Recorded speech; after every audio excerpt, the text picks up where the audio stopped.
രാജാക്കാട് പന്നിയാർകുട്ടിയിൽ വീടിന്റെ പൂട്ടുപൊളിച്ച് 8 ലക്ഷം രൂപ മോഷ്ടിച്ചതായി പരാതി. കഴിഞ്ഞ 19-ാം തീയതിയാണ് മോഷണം നടന്നത്. പന്നിയാർകുട്ടി തെക്കേതിൽ സജീവിന്റെ വീട്ടിലാണ് മോഷണം നടന്നത്.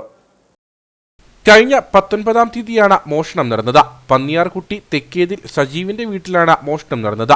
വീടിന്റെ പിൻഭാഗത്തുള്ള ഇരുമ്പ് വാതിലിന്റെ താഴെ തകർത്താണ് മോഷ്ടാവ് ഉള്ളിൽ പ്രവേശിച്ചത്. തുടർന്ന് മേശയ്ക്കുള്ളിൽ നിന്നും അലമാരിയുടെ താക്കോലെടുത്ത് ഇതിനുള്ളിൽ ഉണ്ടായിരുന്ന പണം അപഹരിക്കുകയായിരുന്നു. വീട്ടിൽ CCTV ക്യാമറയുടെ ദിശ മാറ്റി തിരിച്ചുവച്ച ശേഷമാണ് കൃത്യം നടത്തിയത്.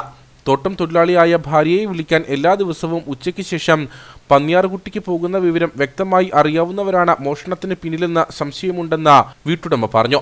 തന്നെയുമല്ല, എൻ്റെ വീടിന്റെ 4 മൂലയ്ക്കും ക്യാമറയുണ്ട്. CCTV ക്യാമറ വെച്ചിട്ടുണ്ട്. ആ ക്യാമറ കട്ടിങ് വഴി വന്നിറങ്ങിയിട്ട് ഒരു ക്യാമറ ഡയറക്ഷൻ കിട്ടാത്ത രീതിയിൽ ഇവൻ തിരിച്ചിട്ടാണ് അതിനകത്ത് കയറിയിരിക്കുന്നത്. പൂട്ട് തകർക്കുകയാണ് ചെയ്ത്. താഴെ അടിച്ചു തകർക്കുകയും രണ്ടാമത്തെ കതക്, അടുക്കളയുടെ കതക് തകർത്ത് അലമാരയെല്ലാം തുറന്നു, താക്കോലെടുത്തു. അതേപടി പൂട്ടി പണം എടുത്തു കഴിഞ്ഞപ്പോൾ പൂട്ടി അതിനകത്ത് തന്നെ താക്കോല് ഇട്ടിട്ടും പോയി. ബുധനാഴ്ച സജീവ് വീട്ടിൽ നിന്ന് പോയി 15 മിനിറ്റിനുള്ളിൽ പ്രതി മോഷണത്തിനായി പിൻഭാഗത്തുകൂടി വീട്ടിലെത്തിയതായാണ് വിവരം. സജീവും ഭാര്യയും മാത്രമാണ് ഇപ്പോൾ വീട്ടിൽ താമസിക്കുന്നത്.